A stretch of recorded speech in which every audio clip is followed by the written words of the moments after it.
Hola a todos. Este es el canal Wikipedia. El libro que este programa interpreta para ustedes es El misterio del capital.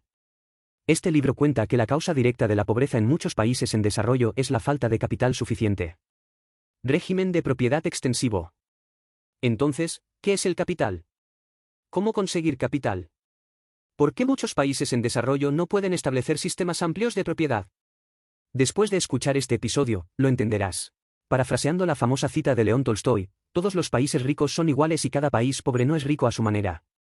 Desde la Revolución Industrial, los países capitalistas representados por Europa y Estados Unidos, como Gran Bretaña, Francia, Alemania y Estados Unidos, han creado una riqueza asombrosa en solo 200 años. Sin embargo, cuando este modelo de desarrollo impulsado por el capital se promovió en regiones distintas a los países occidentales, fue inaceptable e incluso causó desastres. En 2009, el Producto Interno Bruto cayó un 41% y la esperanza de vida promedio de los hombres también se redujo en 4 años. ¿Por qué esto es tan? Hay muchos dichos, como que la gente de los países en desarrollo no tiene espíritu empresarial, la cultura de los países en desarrollo no es adecuada, la gente de los países en desarrollo tiene un coeficiente intelectual demasiado bajo, etc. En opinión del autor, todas estas razones son insostenibles. La situación en Europa hace cientos de años no es diferente de la situación en los países en desarrollo hoy. Si estas razones funcionan, Europa debería seguir siendo la misma que hace cientos de años. Según el autor, solo hay una razón que impide que muchos países en desarrollo se beneficien de este modelo de desarrollo y es su incapacidad para generar suficiente capital. La importancia del capital para la economía de mercado es como la importancia de los ríos para el transporte marítimo. El capital representa el ancho y la profundidad del río. Los bienes transportados por los barcos son la riqueza creada.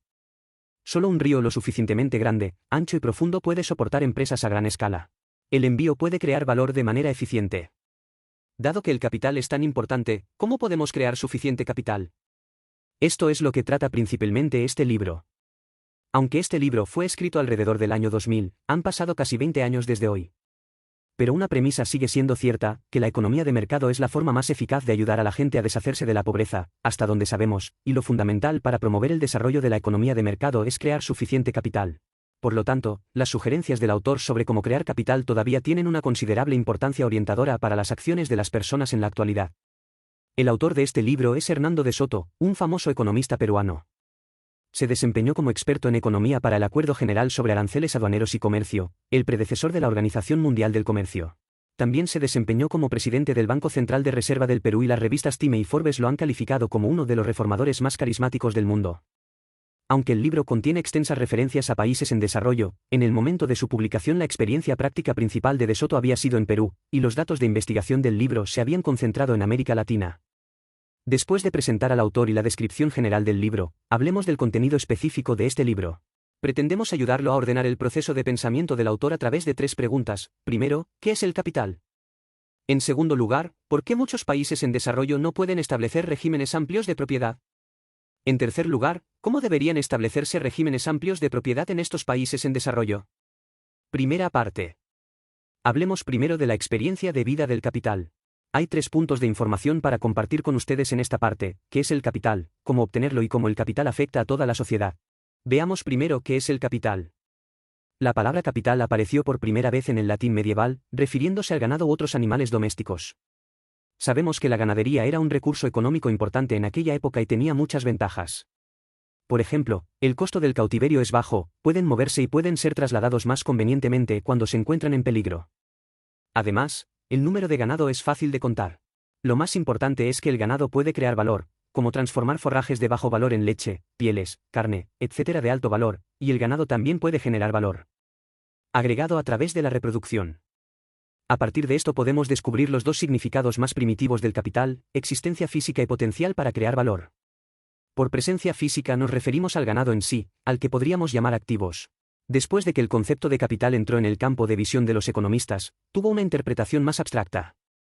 Por ejemplo, Adam Smith, que estudió economía, definió el capital como una reserva de activos acumulados para uso productivo. Cuanto más capital se acumule, más probable será la división y el intercambio económicos y mayor será la productividad social. De esta definición se puede ver que el capital no son activos acumulados, sino el potencial de crear nuevo valor contenido en estos activos, y este potencial es capital. El concepto de capital es un tanto abstracto y difícil de entender. Por poner un ejemplo en el libro, imaginemos que hay un lago en la cima de una montaña donde se puede nadar, navegar y pescar. ¿Tiene algún otro valor? Quizás hayas pensado, sí, Puedes construir una central hidroeléctrica. Cuando el agua del lago fluye desde la montaña, hará girar la turbina, generará electricidad y luego enviará la electricidad generada a miles de hogares a través de la red. Aquí, el lago es el activo, y la electricidad generada es el nuevo valor, y lo que crea este valor es el capital contenido en el activo del lago en la cima de la montaña, y la central hidroeléctrica es una herramienta para extraer capital del activo. Vemos cómo se ve el capital. Después de hablar de qué es capital, ¿cómo obtener capital? A través del ejemplo anterior, podemos ver que no es fácil extraer capital de los activos. Extraer el potencial de generación de energía del agua del lago está al alcance del nivel actual de ciencia y tecnología. Pero, ¿cómo extraer capital de activos como casas, fábricas o incluso nuestra fuerza física y mental? Esto es más difícil. El autor sostiene que los países occidentales son exitosos y ricos precisamente porque tienen los medios para extraer capital de casi todos los activos que posee la sociedad, lo que los autores llaman un sistema integral de propiedad formal. El llamado sistema de propiedad es un conjunto de reglas y regulaciones que regulan el uso y transferencia de activos, generalmente en forma de leyes, reglamentos, ordenanzas, etc. Dada la diversidad de tipos y usos de activos, estas disposiciones legales suelen ser asombrosas en número y complejas en sus relaciones. Para facilitar la comprensión, se puede imaginar el sistema de propiedad como un enorme libro de contabilidad constantemente actualizado, que registra la propiedad de todos los activos y lo que el propietario de los mismos puede hacer con sus activos. Cabría preguntarse, ¿cómo crea capital el sistema de propiedad y cómo afecta el capital a la sociedad en su conjunto? Este proceso tiene que pasar por 3 transformaciones, y también significa retroalimentación positiva.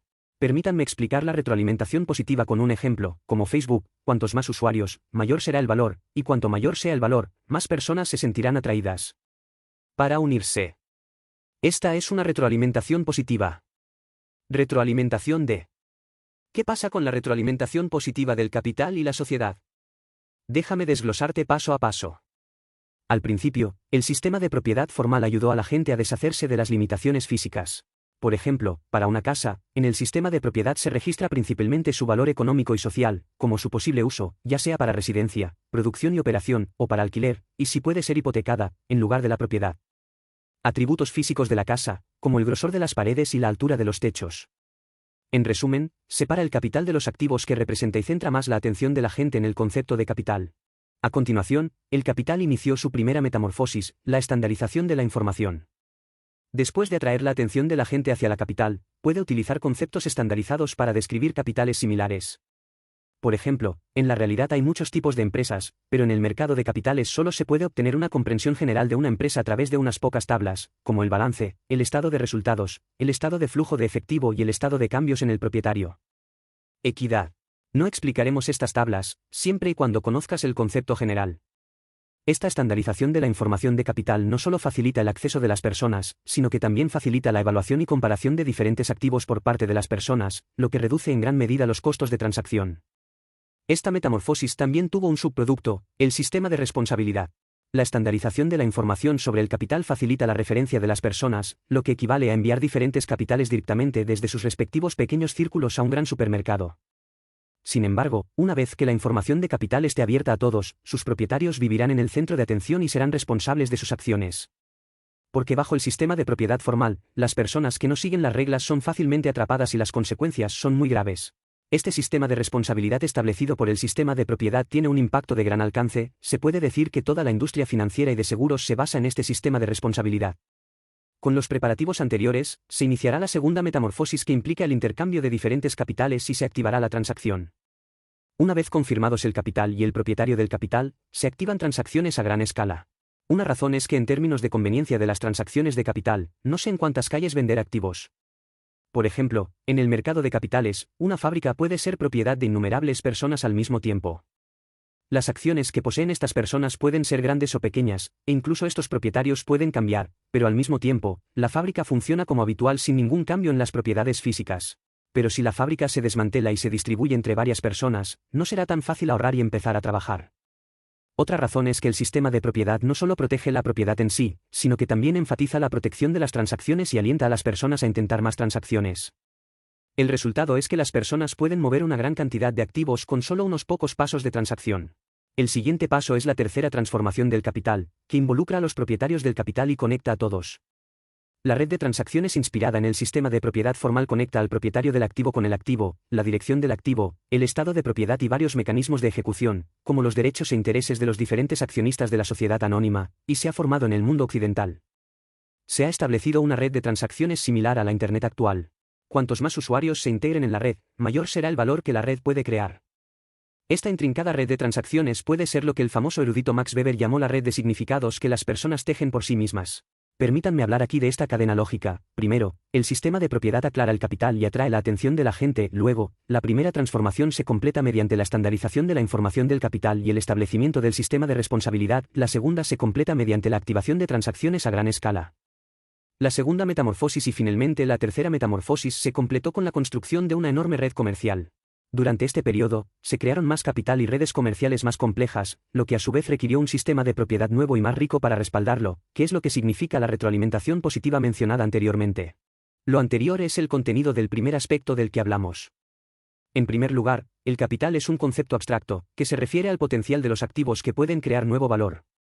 En segundo lugar, los países occidentales han creado capital mediante el uso de sistemas formales de propiedad y mediante la estandarización de la información sobre el capital, se han reducido los costos de transacción, se ha construido una extensa red de transacciones y se ha estimulado una creatividad infinita. Como mencionamos en la primera parte, el sistema de propiedad formal es como un enorme libro de contabilidad constantemente actualizado. Según un formato unificado, registra la propiedad de todos los activos y lo que el propietario de los activos puede hacer con sus activos uno por uno. Es a través de este sistema que los países occidentales obtuvieron una gran cantidad de capital y luego lo utilizaron para crear una riqueza asombrosa. Entonces surge la pregunta, ¿por qué muchos países en desarrollo no pueden establecer un sistema amplio de propiedad? Para responder a esta pregunta, echemos un vistazo primero a la situación actual de estos países en desarrollo y luego busquemos las razones. La segunda parte. Para descubrir la situación real en los países en desarrollo, el autor y sus asistentes llevaron a cabo investigaciones detalladas en muchos países en desarrollo y descubrieron que muchas personas allí eligieron vivir y vivir fuera de las leyes oficiales porque el costo de cumplir con las leyes oficiales era demasiado alto. Trabajar. Por ejemplo, en Perú, para obtener el certificado de propiedad legal de un terreno, es necesario completar 207 trámites administrativos a través de 52 departamentos gubernamentales, lo que tomó 6 años y 11 meses. Pero estas personas que viven fuera de la ley también tienen la necesidad de proteger y utilizar sus propios bienes, por lo que han surgido grandes y pequeñas comunidades ilegales, y cada comunidad tiene organizaciones similares a agencias judiciales oficiales para hacer cumplir su pacto comunitario exclusivo. Estos contratos comunitarios provienen principalmente de 3 fuentes. En primer lugar, seleccionarán parte de los estatutos disponibles del sistema de propiedad oficial existente y en segundo lugar, algunos estatutos temporales formados en circunstancias especiales, como el área de Maryland en los Estados Unidos en la década de 1760.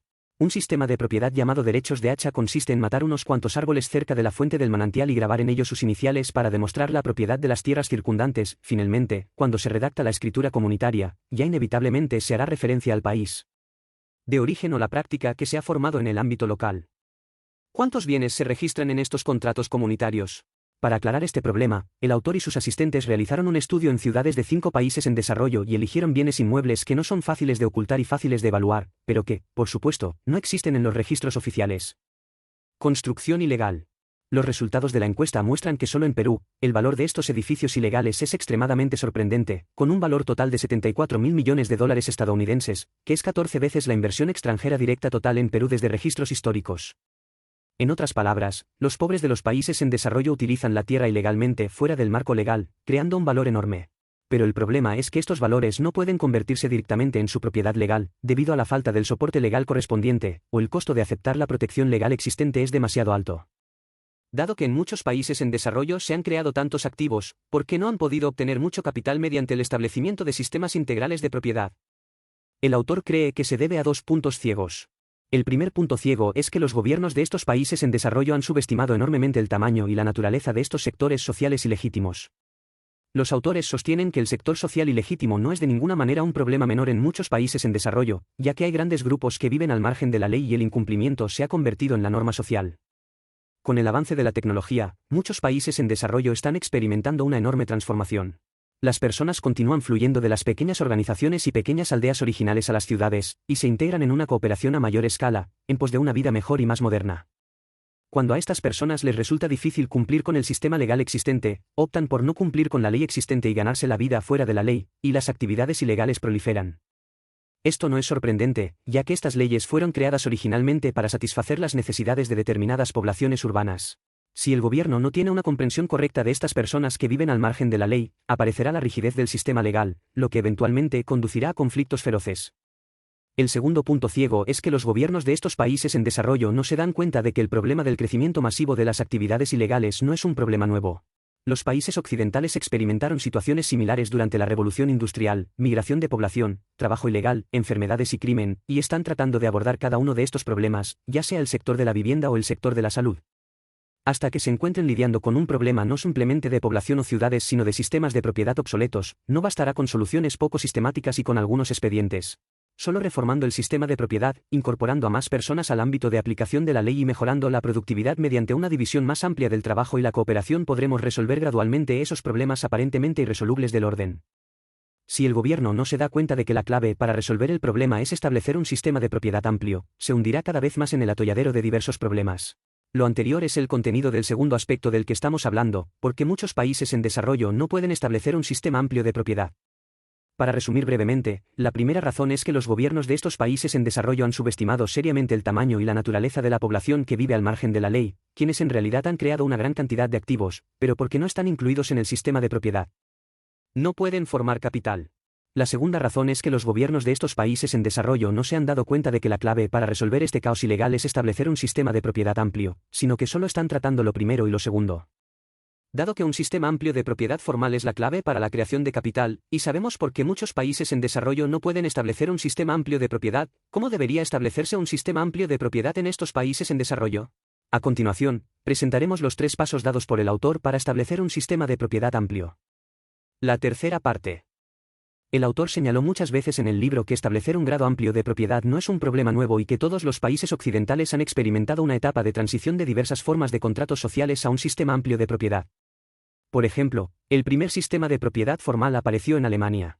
Después de casi 600 años, no fue hasta principios del siglo XIX que Alemania estableció por primera vez un sistema de propiedad integral. No fue hasta más de un siglo después del final de la Guerra de Independencia que Estados Unidos extendió gradualmente el sistema de propiedad oficialmente reconocido al vasto oeste. Se puede observar que para un país no es en modo alguno una tarea fácil establecer un sistema de propiedad que pueda incluir a la gran mayoría de la gente. El proceso de salida tambaleante de cada país occidental del atolladero puede servir de referencia para que los países en desarrollo establezcan un sistema amplio de propiedad. A través de una cuidadosa investigación de la historia relacionada, el autor propone 3 maneras de establecer un sistema amplio de propiedad en estos países en desarrollo. Paso a paso, déjame guiarte a través de él. Ahora que te imaginas como un funcionario del gobierno, lo primero que tienes que hacer es adoptar la línea de las masas de clase baja. En este paso, no se debe equivocar, pensando que se está entrando en un vacío de propiedad, siempre y cuando se implemente el sistema legal existente, y no se debe pensar que la clase baja ha obtenido el reconocimiento legal y tiene las condiciones para crear capital, por lo que el apoyo de las clases bajas se da por sentado. De hecho, no existe ningún vacío de propiedad en absoluto, estos estudiantes de clase baja han creado innumerables sistemas de propiedad informales al margen de la ley, y solo será contraproducente si impone el sistema legal existente. El método correcto debería ser profundizar en la clase baja, obtener hechos y datos reales, comprender cada sistema de propiedad informal en detalle, clasificar las diferencias entre estos sistemas de propiedad informal y los sistemas de propiedad formal, y estudiar cómo deberían integrarse los dos.